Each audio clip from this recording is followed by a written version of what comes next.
Welcome to the print. I am Sushil Manav. आज मेरे साथ हैं हरियाणा के युवा और चर्चित deputy chief minister Dushyant Chautala. जब से राजनीति में आए हैं तब से ये चर्चा में रहे हैं। 2014 में 26 वर्ष की उम्र में देश के सबसे युवा सांसद बने। 2017 में जब मोटर व्हीकल एक्ट के अंदर एक अमेंडमेंट हुआ जिसका किसानों को नुकसान हो रहा था, तो दुष्यंत चौटाला ट्रैक्टर पर पार्लियामेंट पहुंचे। 2018 में पारिवारिक विवादों के चलते इन्हें इंडियन नेशनल लोकदल से सस्पेंड किया गया। 2 ही महीनों में अपना एक नया संगठन खड़ा किया और 6 महीने में पहला पार्लियामेंट्री चुनाव लड़ा।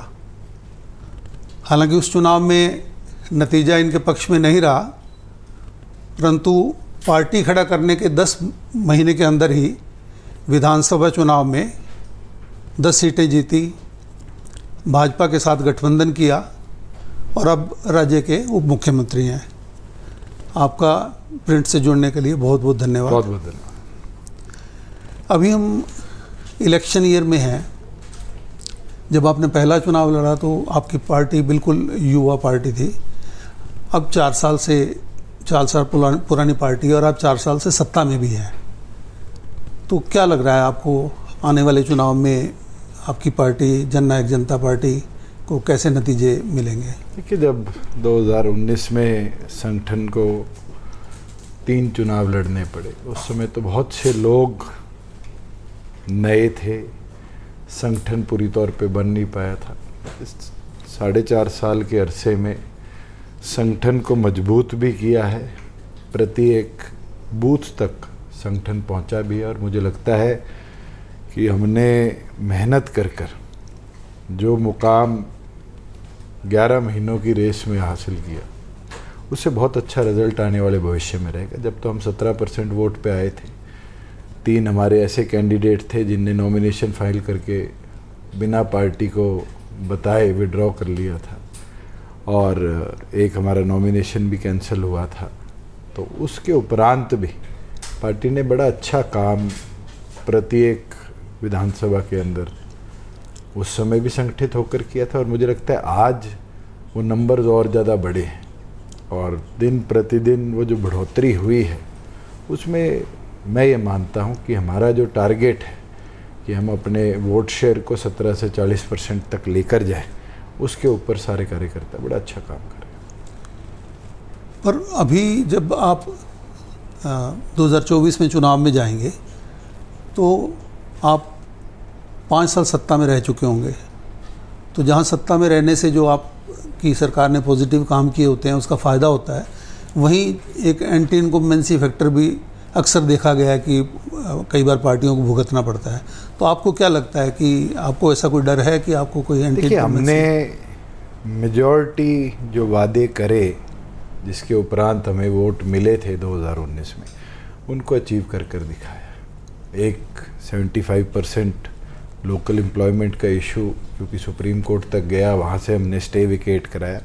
उसकी day to day hearing Haryana Punjab High Court में भी चल रही है और मुझे लगता है कि बाय एंड ऑफ सितंबर जो कॉन्स्टिट्यूशनल जजमेंट आनी है वो हम देखेंगे भी और वो हरियाणा के पक्ष में है, ये हमें पूरा विश्वास भी है।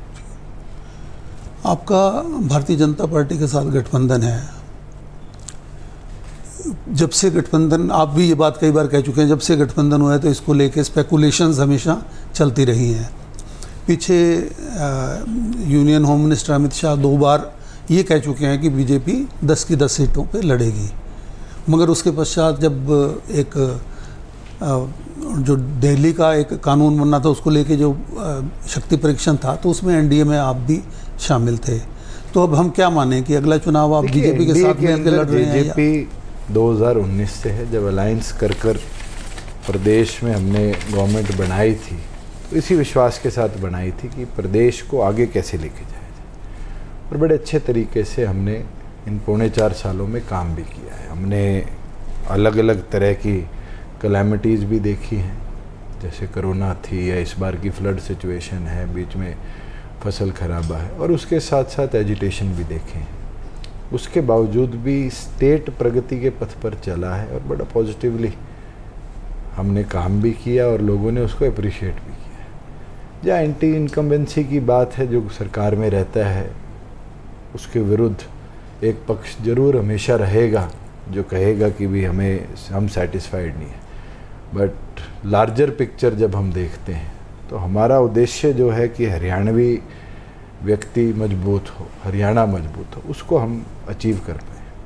नहीं, जो सवाल ये था कि क्या अगला चुनाव बीजेपी के साथ मिलकर लड़ेंगे? ये बिल्कुल आज के दिन एनडीए में है और दोनों पार्टीज भी ये चाहती है कि मजबूती से लड़ा जाए।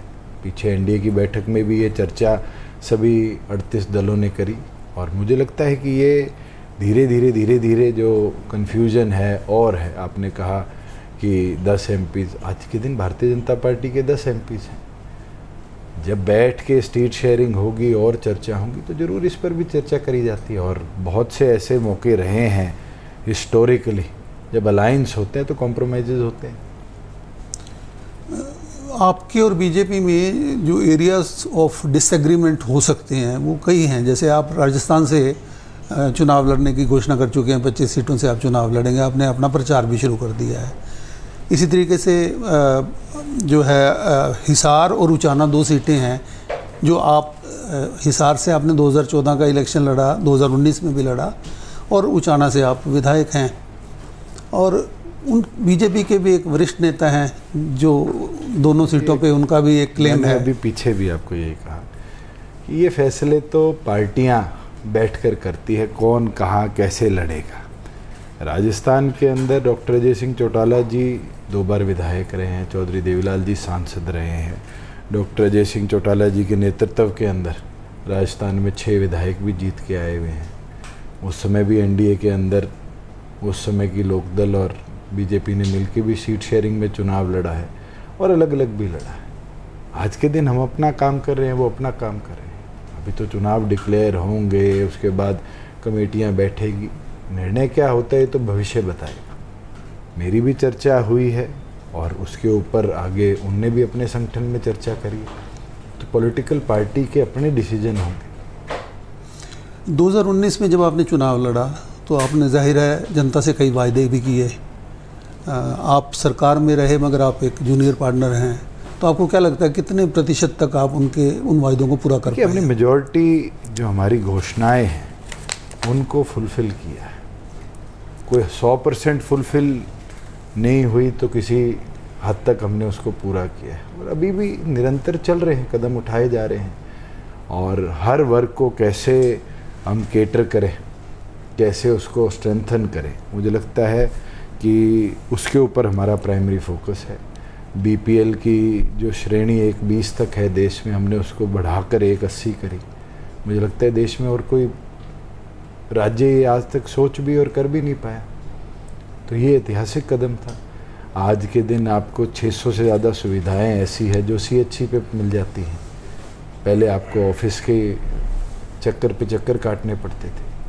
मुझे लगता है ईज़ ऑफ लिविंग अगर कभी स्टडी हो तो हरियाणा पिछले 4 सालों के अंदर प्राथमिक राज्यों में काउंट होगा जिसने असली अपने सिटीजन्स को सुविधाएं ईजी कर देने का काम।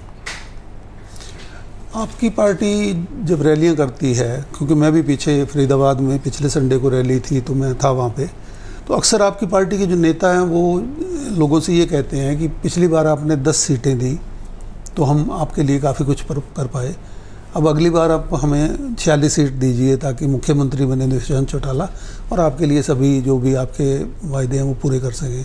तो भाजपा के साथ रहते हुए आप कैसे सोचते हैं कि आप 46 सीटों तक पहुँचे? ये कहना कि आगे क्या आप कर सकते हैं, मुझे लगता है भारतीय जनता पार्टी 2 सांसदों की पार्टी थी एक टाइम पे, और पीछे जब 40 वर्ष पूरे हुए तो प्राइम मिनिस्टर ने भी ये बात कही कि ये कार्यकर्ताओं की मेहनत है कि 2 से लेके और देश की सबसे बड़ी पार्टी बने। और मुझे लगता है कि कोई भी चीज़ इम्पॉसिबल नहीं है। अगर संगठन के अंदर कार्यकर्ताओं की मेहनत अगर पूरी रहेगी तो कुछ भी अचीव करना मुमकिन है। और मुझे लगता है 90 कॉन्स्टिट्यूंसीज़ में आज हम काम कर रहे हैं तो हमारा टारगेट यही रहना चाहिए कि हर बूथ पे हम मजबूत हों अलायंस होगा, अलायंस में क्या सीट शेयरिंग होगी, कैसे होगी, ये पॉलिटिकल डिसीजंस होते हैं और उन कॉम्प्रोमाइज़ के अंदर जो चेंजेस आते हैं उसको कार्यकर्ता भी अडॉप्ट करते हैं। आपके पास क्योंकि इंडस्ट्री का कार्यभार भी है और अभी एक रिजर्व बैंक ऑफ इंडिया की रिपोर्ट है जिसमें ये कहा गया कि हरियाणा जो है बॉटम 5 स्टेट्स में है। 22-23 के अंदर जो इन्वेस्टमेंट हुई है 57% इन्वेस्टमेंट तो केवल ऊपर के 5 राज्य हैं, जिसके अंदर उत्तर प्रदेश, गुजरात, कर्नाटका 2 राज्य हैं, उड़ीसा है, ये गए हैं, और हरियाणा केवल 1%। सुशील जी, डाटा किस संदर्भ में दिया गया है बड़ा इम्पोर्टेंट है स्टडी करने की। रिजर्व बैंक ऑफ इंडिया ने बड़ी इंडस्ट्रीज़ का कंपैरिजन किया है और मदर प्लांट्स की बात है तो हमारे पास आज के दिन ATLI जो वर्ल्ड की सबसे बड़ी स्मार्टफोन बैटरी मैन्युफैक्चरिंग कंपनी है, मारुति का 10 लाख गाड़ियों का प्रोडक्शन प्लांट खरखोदा में बन रहा है, सुजुकी 100 एकड़ में अपना प्लांट खरखोदा में लगा रही है। मुझे लगता है कि इन्वेस्टमेंट्स बहुत आई हैं, लगभग 35,000 करोड़ के आसपास का आंकड़ा तो हमारे पास भी है। अब उसका कंपैरिजन दूसरे राज्यों के प्रति करें और स्पेशली जहाँ लैंड कॉस्ट कम है, जहाँ पर आई थिंक जो हमारे सी शोर के साथ हैं वहाँ उनको एक्सपोर्ट अपॉर्चुनिटी है, तो उनसे कंपेयर करना पॉसिबल नहीं है। और दूसरी चीज़, RBI ने जो डाटा उठाया है वो मैन्युफैक्चरिंग इंडस्ट्री का ज़्यादा है। हरियाणा ने जो अचीव किया है पिछले सालों के अंदर वो है कि हमने IT, ITES और सर्विस इंडस्ट्री को ज़्यादा अडॉप्ट किया है। आज मेडिकल टूरिज़्म आप उठाकर देखेंगे तो हरियाणा में कई ऐसे हॉस्पिटल्स आए हैं जिनने ग्लोबल टूरिज़्म को, मेडिकल को अपने प्रदेश में लाने का काम किया। फॉर एग्ज़ाम्पल मेदांता हमारे पास था, अब माँ अमृता हॉस्पिटल जो फरीदाबाद में है वो अपने आप में इस देश का, एशिया का सबसे बड़ा हॉस्पिटल है। तो इस ऑल्टरनेटिव इंडस्ट्री को कभी बैंकिंग सेक्टर इन्वेस्टमेंट नहीं मांगता इंडस्ट्री के तौर पे, मगर हम मांगते हैं क्योंकि GST आने के बाद मुझे लगता है कि मैन्युफैक्चरिंग से ज़्यादा स्टेट्स को फ़ायदा सर्विस इंडस्ट्री में, और हम अचीव कर रहे हैं। हमारा GST कलेक्शन जिन राज्यों के अंदर आप इन्वेस्टमेंट की बात करते हैं उनसे ज़्यादा है आज के दिन। आज महाराष्ट्र को छोड़ दें हम तो और ऐसा कोई राज्य नहीं है जो हरियाणा से बहुत ज़्यादा अंतर में GST कलेक्ट करता। ठीक। आपके इस शासनकाल के दौरान हमने किसानों का अब तक का देश का सबसे लंबा एक एजिटेशन देखा, जिसमें पंजाब के, हरियाणा के किसान थे और वो हरियाणा के ही बॉर्डर्स पे, दिल्ली बॉर्डर्स पे बैठे रहे। आपकी पार्टी क्लेम करती है कि किसानों का वोट बैंक आपकी पार्टी क्लेम करती है, तो आपको लगता है कि क्या इस बार किसान आपकी पार्टी से उस वजह से नाराज़ होंगे? क्योंकि अभी कल परसों भी किसान जो है वो मुआवजे को लेके चंडीगढ़ में प्रदर्शन करना चाह रहे थे तो उनको रोका गया। तो क्या आपको लगता है कि किसान सरकार से नाराज़ हैं? देखिए, फार्मर्स की डिमांड क्या है और किस चीज़ के लिए कब एजिटेट कर रहे हैं, इस सारे को इकट्ठा नहीं जोड़ा जा सकता। हरियाणा में जो एजिटेशन चला था वो चला था कृषि कानूनों के प्रति। पंजाब में जो अब आंदोलन चल रहा है वो एक अलग इशू है। हमारे यहाँ फ्लड आया, हमने प्राथमिक तौर पे किसान के लिए पॉलिसीज़ निर्धारित करी और अब एक नई भी लेके आ रहे हैं डीसिल्टिंग की, उसमें भी किसान को लाभ होगा। तो ये सारी चीज़ें एक साथ करनी और इकट्ठा जोड़ना शायद मुमकिन नहीं। ऐसे तो महाराष्ट्र में कितने 100 किलोमीटर किसान पैदल चलकर मुंबई आया था, क्या वो भी हरियाणा की पॉलिटिक्स पर इम्पैक्ट करेगा? केंद्र के साथ फार्मर इश्यूज जो हैं वो तो आज के नहीं हैं। तो मेरे ख्याल से जब से देश आज़ाद हुआ है अलग अलग विषय पर, अलग अलग इश्यूज़ पर हमेशा एजिटेशन हुआ है। ओवरऑल अगर कंपेयर करें तो मुझे लगता है कि हरियाणा का जो फार्मर है उसको सबसे ज़्यादा सुविधाएं, सबसे बेहतर सुविधाएं और टाइमली सुविधाएं कोई देता है तो हमारी सरकार देती है। सबसे ज़्यादा तरह की क्रॉप्स MSP पे खरीदी जाती है। अगर हम MSP पे क्रॉप नहीं खरीद सकते तो हम उसको भावांतर भरपाई के अंदर, we are the only state जो पैसा किसान के खाते में ट्रांसफ़र कर देता है और किसान को एटलीस्ट वो आर्थिक मदद तो मिलती है कि वो अपनी क्रॉप कभी भी सेल ऑफ कर ले। और हरियाणा ये कर रहा है, इसीलिए आज हरियाणा का किसान जो है वो सबसे समृद्ध है। आप कंपैरिजन करेंगे तो हमारा जो एग्रीकल्चर जीडीपी है वो देश का प्राथमिक है। वो मुमकिन कैसे होगा? फैसिलिटेशन की वजह से होगा। अच्छा, एक जब ये नूह वायलेंस हुई उसके पश्चात खाप पंचायतें कम से कम 3 या 4 बार मिल चुकी हैं। एक बार हिसार, एक बार बास, एक बार जींद, एक फोगाट का खाप की भी मीटिंग हुई। सब जगह सरकार की आलोचना की गई किस तरीके से इस वायलेंस के बाद को हैंडल किया जा रहा है। यहाँ तक कि वो ये भी मानना है कि भाजपा जो है विश्व हिंदू परिषद के जरिए वोटों को पोलराइज कर रही है। तो इसमें आप मैं नहीं मानता ऐसे इंसिडेंट्स में कहीं भी कोई भी इंस्टीट्यूशन एकदम एजिटेट करा सकता है। ये over a period of time कई घटनाएं हुई जिसका आप कह दीजिए कि बंडल अप इफेक्ट हमें देखने को मिला। और इंसिडेंट होने के बाद मुझे लगता है हमारी प्रोएक्टिवनेस थी कि हम इसको वहीं कर्टेल कर पाए। आपने और राज्यों में घटनाएं ऐतिहासिक तौर पर देखी भी है, कवर भी करी होगी। आपने देखा होगा कि आज के दिन दोबारा उसके ट्रम्बलिंग इफ़ेक्ट्स नहीं देखे गए कि दोबारा कोई रेप्रिकॉशन किसी इवेंट का हुआ। और मुझे लगता है कि ये गवर्नमेंट की एफिशिएंसी थी कि सब कर्टेल हो पाया। अब तक आपने अपनी पार्टी की खूबियां गिनाई और कैसे आप अगले चुनाव में आपने बताया कि आप अच्छा प्रदर्शन करेंगे। कोई चैलेंजेस जो आप देख रहे हो आपके लिए, आपकी पार्टी के लिए आने वाले चुनाव में? मैं ये मानता हूँ कि आज के दिन लोकसभा हमारे लिए एक चैलेंज है, क्योंकि एक मानसिक तौर पर वोटर के मन में बड़ी पर्ची छोटी पर्ची का अंतर होता है। और हमेशा मैंने कहा है कि जब रीजनल पार्टीज़ की आवाज़ बड़े सदन में पहुंचती है तो एफिशिएंसी दिखती है। मैं सांसद था, अभी आपने इंट्रोडक्शन में कहा कि एक ट्रैक्टर्स के विरुद्ध मॉर्थ ने नोटिफिकेशन निकाली और मैं ट्रैक्टर लेकर गया। वो मुमकिन हो पाया इसलिए क्योंकि वहाँ आवाज़ थी। नहीं होता तो शायद ट्रैक्टर आज कमर्शियल व्हीकल बन जाता। तो ये सारी चीज़ें हैं और मुझे लगता है कि उस चैलेंज को भी हम ओवरकम करेंगे और मजबूती के साथ आगे पार्टी संगठन वाला लड़ेंगे। और जो ये वोटर के मन में बड़ी पर्ची छोटी पर्ची का अंतर है, इसको हम कर्टेल कर पाएंगे। मेरा आखिरी सवाल ये है कि आपको अगर मनोहर लाल खट्टर गवर्नमेंट को 10 में से कुछ मार्क्स देने हो और खुद को देने हो as a deputy chief minister, मैं ये मानता हूँ कि कभी सेल्फ सर्टिफिकेशन नहीं होनी चाहिए। आप मुझे दो, मेरी कमी गिनवाओ, मैं उसको सुधारूंगा, आगे बढ़ूंगा।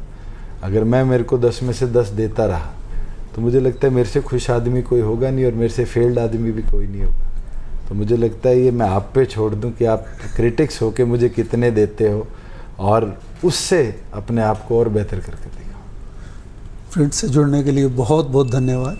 Thank you very much. Thank you.